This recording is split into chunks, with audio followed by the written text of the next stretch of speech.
Khamisa, jambo la tano, wa hiya lailatun salimatun, nao ni usiku wenye amani. La yastati'u shaytanu, hawezi shaytan an ya'mala fiha su'an, kufanya ubaya ndani ya usiku huo, au ya'mala fiha adha, au kulifanya jambo lolote la kumuudhi Muislamu, hawezi.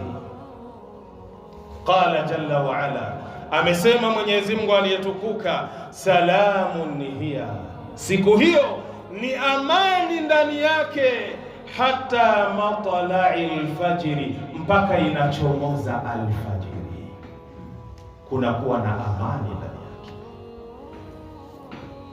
Ikhwata al-iman, ndugu zangu katika imani, falibadatu fiha khairun min ibadati 83 sana.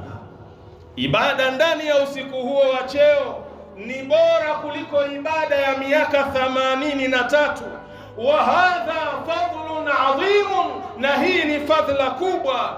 Wa fi hadha, na katika hili, targhibun lilmuslimi, ni kutiwa moyo yule Muislamu, wa hathu lahu ala qiyamiha, na kumuhimiza juu ya kusimama ndani ya usiku huo, wa bitighai wajhi llahi bidhalik, na atafute radhi za Mwenyezi Mungu kwa kupitia jambo hilo.